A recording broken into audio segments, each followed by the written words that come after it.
This is part 5 chapter 5 of What If the Kamado Siblings Parted Ways. Link in description. Hope you all enjoy the fanfic What If, and if you do then like, comment, and subscribe for more. Start chapter. Chapter 5, Tanjiro's Hunt. Tanjiro Kamado found himself in a situation all too familiar to him.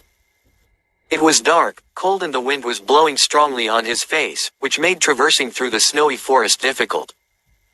Yet it was a path he knew by heart, having walked the half-an-hour pathway from his house in the mountain to the secluded forest clearing every night for over 2 years.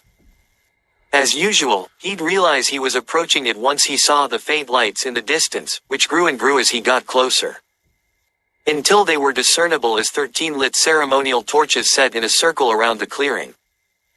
In its middle stood the old man, wearing the same kimono and haori as he had the day Tanjiro met him, seemingly observing him with those blank eyes from under the marks on his forehead. "So you've come," Yorichi noted. "I asked you to think about my proposal. Do you have your answer?"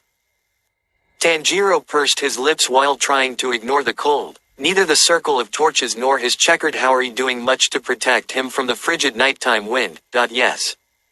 I do." "I see. In that case." Yorichi raised his arm, holding something Tanjiro hadn't noticed before. A bakken, a wooden training blade shaped like a katana. The old man swung his arm, and the edgeless sword flew across the clearing, landing right in the middle of the circle and sinking tip first into the snow. "I have told you this before, Tanjiro. But among the many I've taught, you are unique. You might be starting from nothing, but your true potential is unmatched. Should you take this sword as your burden, I will teach you to use it.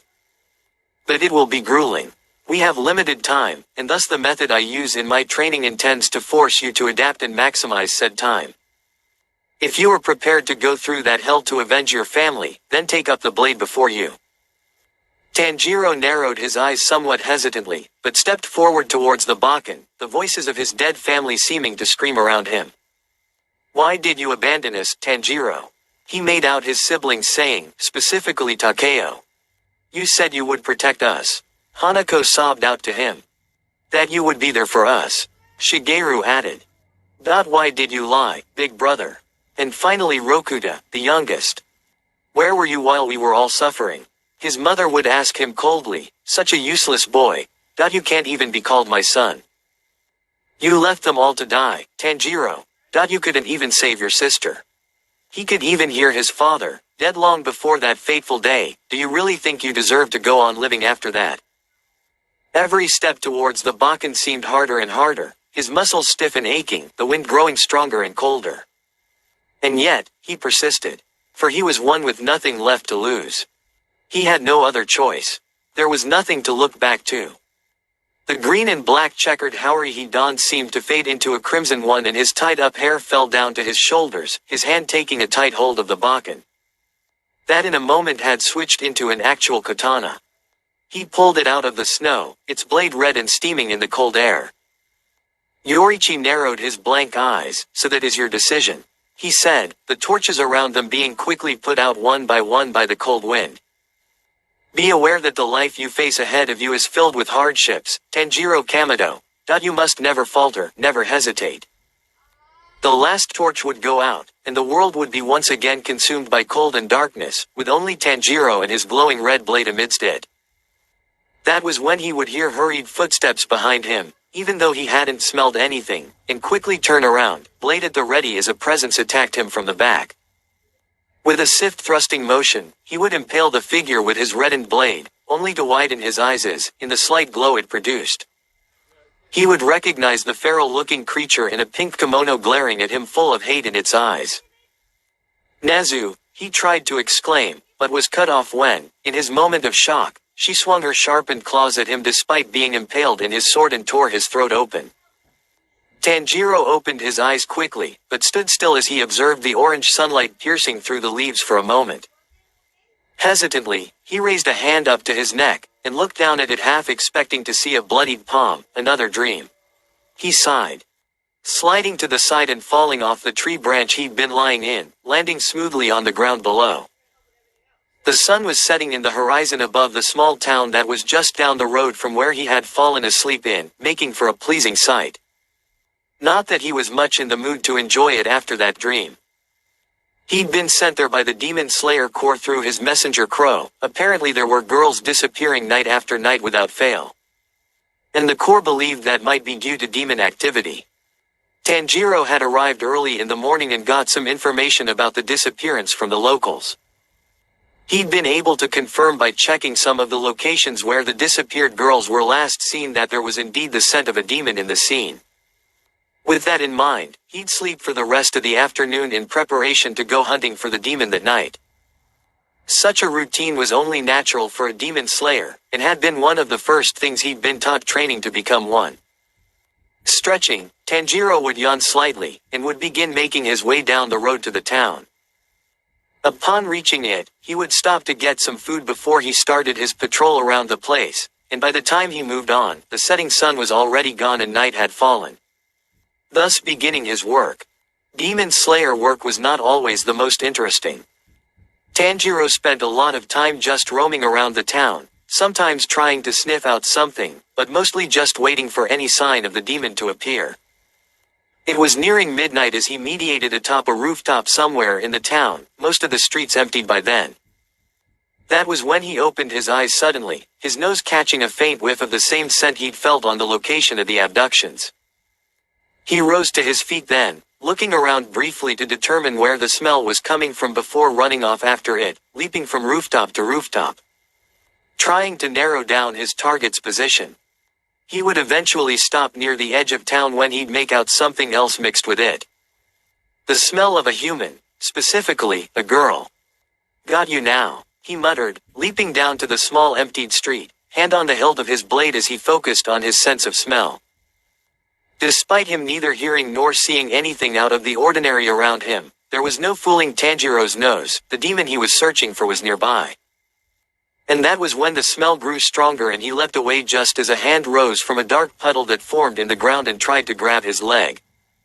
He would turn to face the dark puddle then, hand already at the hilt of his sword.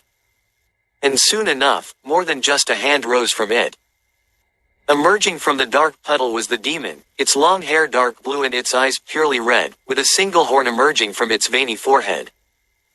This was the one Tanjiro had been searching for, evidenced by the unconscious young woman he held under his arm, his other clawed hand pointing at her throat. "Get back," it warned him, pressing his sharp nails lightly against her neck, or I'll rip the girl's throat open. Tanjiro only narrowed his eyes before he moved, and in a moment separated the demon's hand from its arm before he could kill the girl, quickly sneaking his drawn sword in between her and it. Aiming for decapitation, though that forced it to let go of her and jump away to avoid being killed. Tanjiro meanwhile, would take the girl before she could collapse to the ground and set her down gently. "So you're the one who's been kidnapping all the young women in this place. Quite the feeding ground you found for yourself, isn't it?" He then glared at the demon imposingly, rising back to his feet. "Unfortunately for you, it's all over now. Prepare to be slain by my blade." The demon only grinned then, his maimed hand quickly regenerating. "You sure are cocky for such a human with a sword. You demon slayers don't scare me. Compared to him you're all just bugs," it said, causing Tanjiro's glare to intensify. "You should be thanking me, you know. Women are all the same. They reach their prime at 16, and after that they start spoiling quicker and quicker. At this rate she'll just become a nasty old hag, so why don't you hand her over and I'll spare your life." The demon had to dive back in its puddle then as Tanjiro moved in and very narrowly decapitated it with a wide swing of his blade. "Go to hell," the swordsman said, anger evident in his eyes despite the mask of calmness over his face. A laugh was heard moments later as the puddle reappeared a couple feet ahead of where it had been then, the demon's head emerging from it, still grinning. "I thought you'd say that," it admitted. "Well, I guess I'll just have to kill you both. Never been much for eating guys, but I won't be letting all that meat go to waste." The demon descended back into the ground and Tanjiro backed away to cover the unconscious girl. He'd wait for a moment, ready to react once the demon rose, but even as the smell lingered around, it made no further moves. Thus he took the steps in securing the girl, picking her up and leaping up to a nearby rooftop, dropping her by there, out of the demon's reach, and coming back down. He slowly stepped towards the middle of the empty road, focusing on its smell as it grew stronger, before the demon burst upwards right behind him, swinging its claws at Tanjiro, who in turn raised his katana to block the slash with the blade's blunt side. It continued attacking the demon slayer relentlessly, mainly with its claws, pushing Tanjiro back and closer to the wall. The demon would manage to keep up its attack for a couple seconds, until the swordsman dodged and swung his blade upwards ready to decapitate it. That was when another demon burst straight out of the wall beside them, this one looking exactly like the first one with the inclusion of 2 extra horns. The newly emerged triple horn demon swung its clawed hand at Tanjiro, but he was able to stop his slash and jump back at the last moment, receiving only a shallow cut in his chin in the process. The first demon grinned at him, while the second just rose back to his feet glaring hatefully at the swordsman, its teeth gritting against one another loudly as it growled. 2 demons, he thought, blades still raised, before shaking his head. No, they have the same smell. It looks like this one has a demon blood art that involves splitting himself up. How annoying. Both of them then rushed Tanjiro together, and he would move in to meet them. He dodged the triple horn demon's dash first, and slashed off his leg with a swing of his blade, but was unable to finish it off due to the single horn demon attacking and forcing him to block. The now legless demon would growl and sink back into its puddle, while its twin pressed Tanjiro back with its attacks, giving it the chance to launch itself back towards the demon slayer as it burst from the ground, only for him to flip over the rocketing demon and letting it fly by, immediately following up by once again slashing off the single horn demon's arm when it tried to attack while he was still midair. Tanjiro would land and immediately seize his advantage by thrusting his katana at the armless demon's neck, only for the other one to burst from the ground again. Its leg regenerated and its hand outstretched, managing to have the sword pierce through its palm and have it guided to the side so it would only graze the first one's neck. The triple horn demon then swung for Tanjiro while his blade was trapped in its other hand. But the boy managed to block the blow with the hilt of his katana and stumbled back before jumping to open space. Attacks like that won't work on us, Demon Slayer, the triple horn demon said as the wound on its palm closed as well after Tanjiro retracted his thrust blade from it. The wound on the other one's neck and its maimed arm doing much of the same. We'll just keep on regenerating and regenerating until we manage to kill you. These two can fight with perfect synchronicity, and cover for each other each time I try to decapitate one. Annoying ability indeed, he thought with a sigh, before realizing something. One has 1 horn, the other has 3. Weird. You'd imagine there'd be one with, 2. Tanjiro looked off to the side suddenly and cursed as he saw a version of the same demon only with 2 horns emerging on the rooftop he'd left the unconscious girl in. He immediately rushed off and leapt towards it, but had his jump cut short when the triple-horned one emerged from the ground and grabbed him by the ankle midair, gritting its teeth angrily. Tanjiro cut its arm off to escape its grip and used its head as a platform to flip himself back, giving him the needed air to reach the edge of the roof. But he quickly realized in midair while watching the demon looming over the girl that he wouldn't make it in time. So, in a desperate bid, he swung his arm, throwing his katana at the double-horned demon. The timing of his throw was not a second too late as the blade pierced tip first through the demon's outstretched forearm and made it hiss in pain, retracting its injured arm and giving Tanjiro the needed time to land at the edge of the roof and dash towards it, immediately arriving with a knee to the face while tearing his sword back out of its arm, the momentum of his dash knocking the demon down and him to the other side of the roof, where he managed to roll and land back at the other edge with only a slight skid. "You just can't let us alone to have our meals, can you?" The two-horned demon asked him angrily as it got back up, easily snapping his jaw dislocated by Tanjiro's knee back in place. The swordsman wouldn't reply as he immediately dashed in again, already noticing the single-horned demon emerging by the woman as well, giving him little time to recover. The double-horned one would try and delay him, jumping in with its arms raised ready to tear him apart with its claws. But Tanjiro only sliced at its midsection to momentarily crippled him and moved on, its single-horned twin already leaping off its puddle towards the girl. Tanjiro would leap in as well, managing to get between it and its target and getting her off the immediate path of the attack. But the demon still grazed him as it flew by and ended up knocking both him and, consequently, the girl he was holding onto, off the rooftop and down to the street. Tanjiro landing back first while holding her unconscious form protectively. The three demons would submerge together as the swordsman rose again groaning, holding onto his katana tightly. He stood protectively over the girl, breathing deeply. It was evident to him that the demons, now with their abilities fully revealed, would try and attack him together. Unless he intended to keep playing this cat and mouse game with them, the only way to do this was to decapitate all three at once.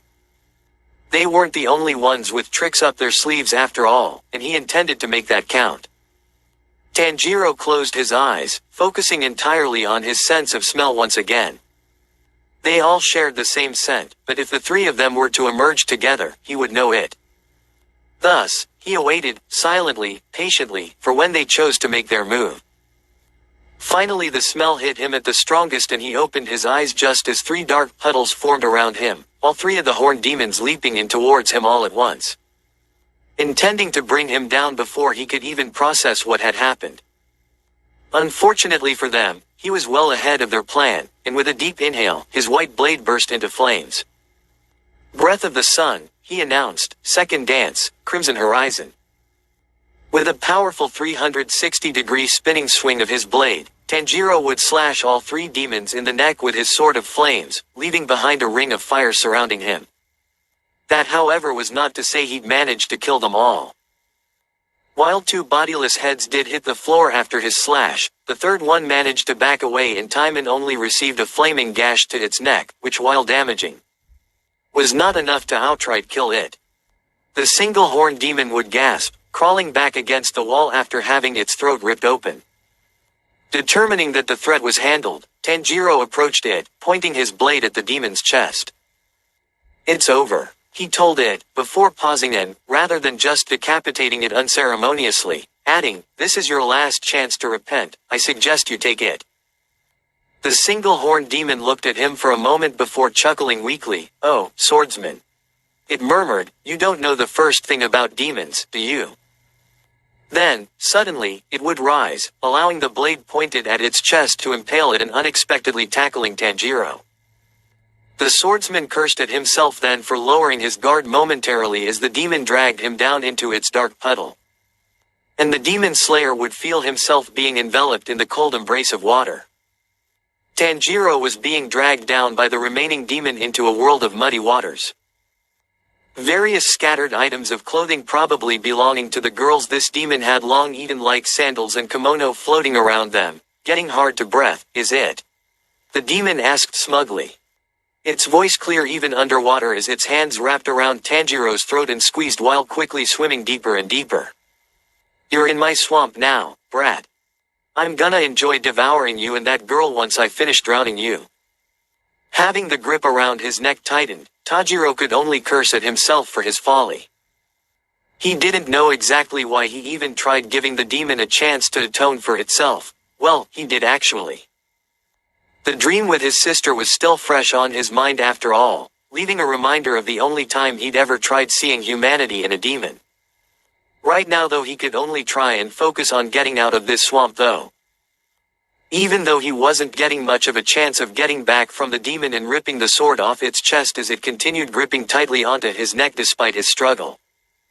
With him forced underwater for so long, and being strangled on top of that, Tanjiro was beginning to lose his breath quickly. Knowing he had little option, he gathered his remaining forces for one of his breath techniques, one of the few that could be used in his current situation anyway. Reversing his blade so it was facing upwards, he closed his eyes, ignoring his need for air or the demon gripping his neck, and only focused on putting as much power as he could in the following technique, Breath of the Sun, fourth dance. He chanted in his mind as his blade once again seemed to envelop in flames. Burning sunrise.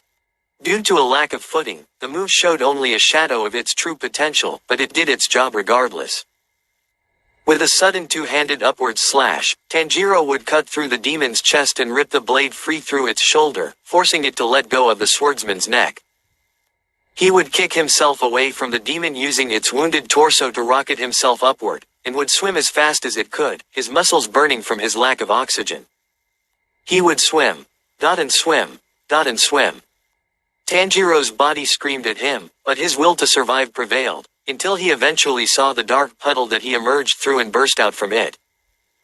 Tanjiro would drag himself out of the swamp, coughing violently as he crawled into steady ground before regurgitating the dirty water he'd swallowed while down there. Fuck. He muttered, clenching his hand into a fist while panting heavily. Fuck, fuck, fuck, fuck.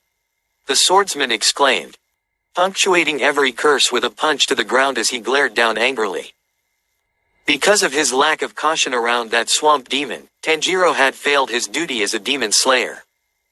If anyone now got hurt because of it, it would be his fault. This feeling of uselessness, of failure, it ate him up worse than anything else. No. I can still catch up, I can't let it go away. He told himself, attempting to rise back to his feet and give chase, only for his legs to fail, leading to him collapsing on a knee. Breaths are what made demon slayers capable of combating demons on the first place, but that by no means left them on an equal ground. As was evidenced by how quickly it had failed Tanjiro when he'd been dragged underwater. It at best made them comparable as far as physical prowess goes, but it did nothing to a demon's regeneration nor its blood arts. When a demon slayer encountered a demon, there were dozens of ways the latter could emerge victorious, from outright killing the slayer, to killing an innocent passerby or just escaping altogether. For a demon slayer, however, the only way to emerge victorious was the confirmed kill of the demon and no further casualties. Nothing more, nothing less. When fighting a demon, you'll always be at a disadvantage, no matter how weak it is. That is why you must always swing for the neck. For a demon slayer, the perfect victory is one achieved with a single quick decisive blow. One of his master's many teachings repeated itself in his head, one he had just blatantly failed in applying against that demon. Out of all his teachings though, this was one he never really liked much. Perhaps due to the memory of his sister being decapitated in much the same manner. It was, after all, the most marking moment in a day he knew he would never forget. The feeling of uselessness and failure had seemingly brought those memories to forefront, even though they constantly lurked in the back of his head. Useless. Tanjiro told himself, looking down in frustration, you're just useless. Ah, excuse me. A voice suddenly called out, and the demon slayer would look up to see a girl in a purplish-red kimono with white stripes and flowing hair. He quickly recognized her as the girl that had been kidnapped by the demon. My name is Satoko. She introduced herself. Are you the one who saved me from that monster? Tanjiro narrowed his eyes then, and took a deep breath. I guess it wasn't all in vain. He thought, rising up somewhat shakily. Yeah, that's me. He admitted, sheathing away his katana. Come on. I'll escort you back home. Hours later, the swamp demon would emerge from his swamp in an enclosed part of the forest, where the light of sunrise couldn't pierce through the thick foliage of the trees, allowing him to roam around without the fear of getting hurt by the sunlight. The wounds he'd received from the demon slayer in the red houri had by then healed, but it would still take some time for his 4 other horns to re-emerge, allowing himself to split again. How dare he murmured angrily, dragging himself up and out of his puddle. That demon slayer. He thinks he can just walk into my feeding ground and cut down my copies. I'll rip that fucker apart. He punched a nearby tree to let out his anger, causing it to shake slightly. The fact that he'd been so close to his meal made it all the worse. He'd even taken the girl's hairpin and added it to his collection already. His outrage was interrupted when the swamp demon heard the nearby sound of a bell, followed by a mischievous giggle. Who's there? He turned around, ready to attack regardless of who it was. Only for a grinning girl to emerge from behind a nearby tree. This girl had black hair short of reaching her shoulder with orange tips, with cat-like hazel eyes and an orange kimono.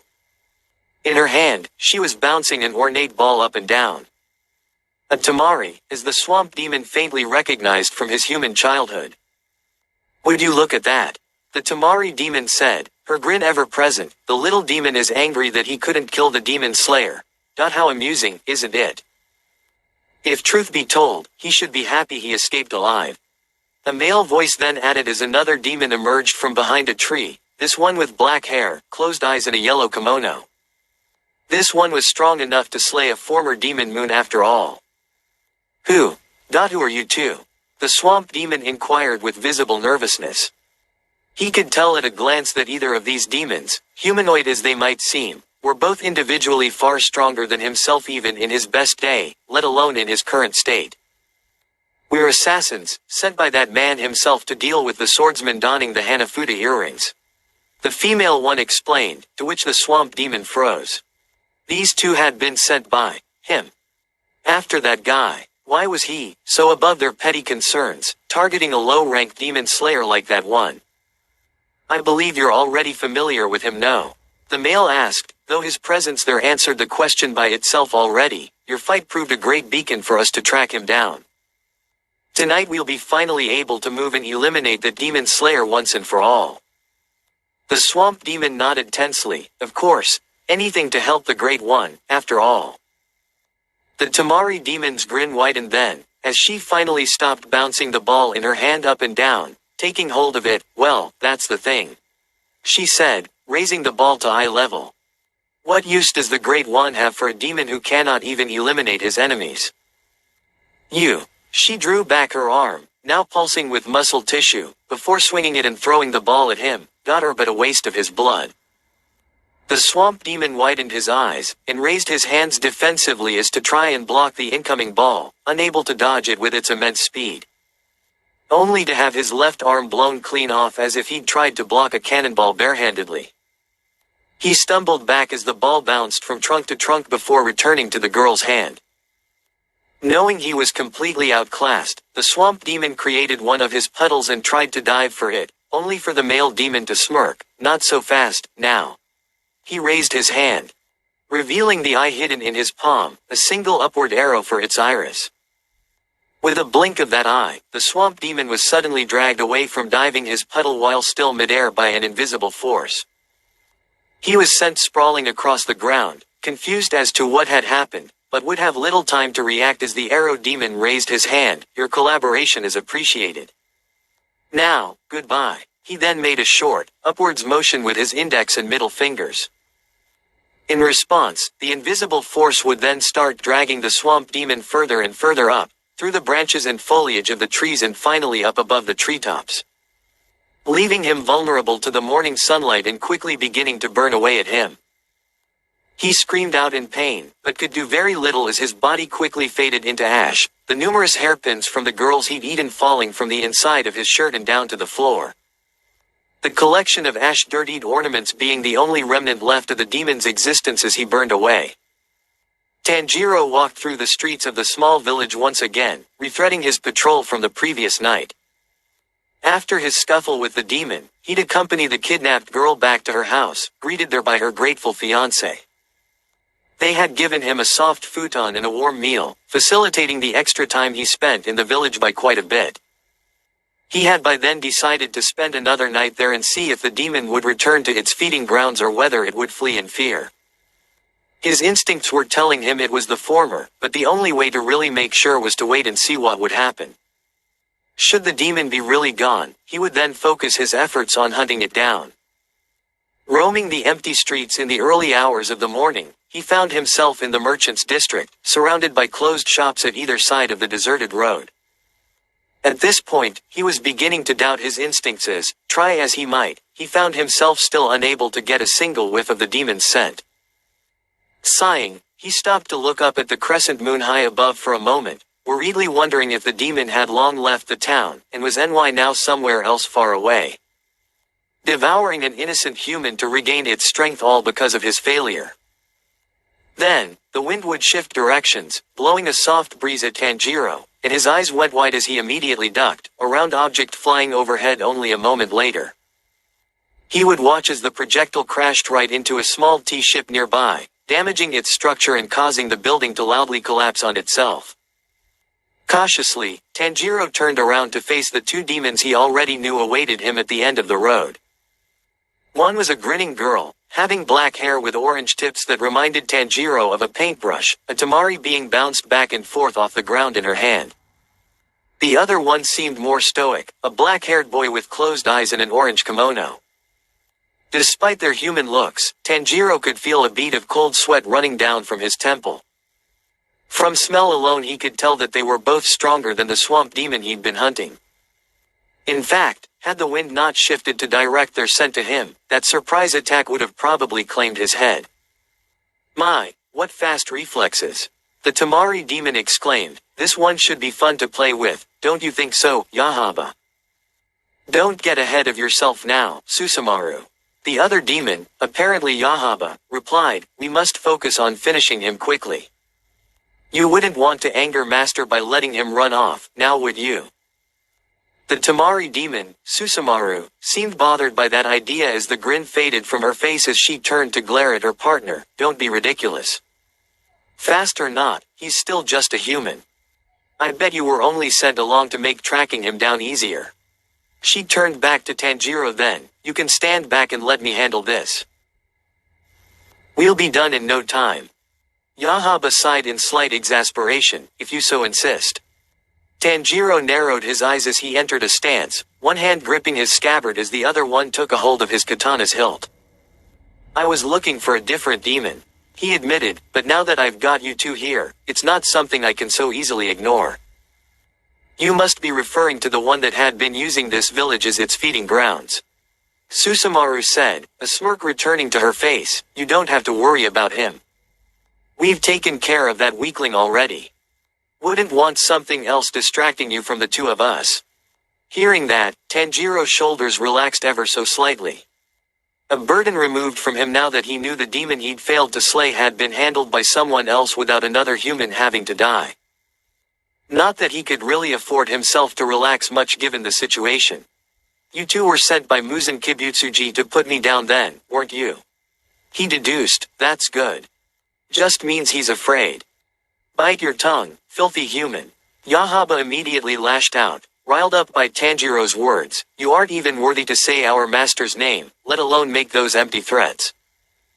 Susumaru would only grin widely, though anger was very evident in its murderous glare. "Blasphemous brat." She chuckled menacingly. "Ah, what fun it'll be, breaking every bone on your body." Tanjiro narrowed his eyes as he drew his blade fully. "I'm waiting." "Make the insect hurt, Susumaru," Yahaba growled out, "or else I might just tear him apart myself." "Oh, don't worry," Susumaru said in sing-song, murderous grin still there as she drew back her hand to fling one of her tamari at Tanjiro. "I will." Elsewhere in the village, the loud sound of a building collapsing would wake up many people and cause a small ruckus. Though most of all it caught the interest of a lone figure walking across another deserted street. Hearing the crashing sound from the distance, she narrowed her eyes before leaping over to a nearby rooftop to try and get an idea of what that was. And was met with the sight of a cloud of dust raised into the air from a collapsing building. She had come there after receiving a notice from her messenger Crow, of the local demon who seemed to be hunting 16-year-old girls in the village. Fitting such a description, it was only natural that she was sent off to serve as bait for the demon. Unfortunately, bad weather had delayed her arrival and set her back a day, but now she was there. When she reached the village and begun roaming in search of her target, she honestly wasn't expecting to get any results so quickly. As her sister had many a time told her, after all, demon slaying can be a slow, boring job sometimes, but it was okay. She was patient, indifferent even. But as she stood there, her tied hair and white cloak fluttering about slightly with the wind, Kanao Suyuri knew already that this might not take as long as she initially thought. End chapter 5. Hope you all enjoyed the fanfic. What if, and if ya did, then like, comment and subscribe for more. Peace out.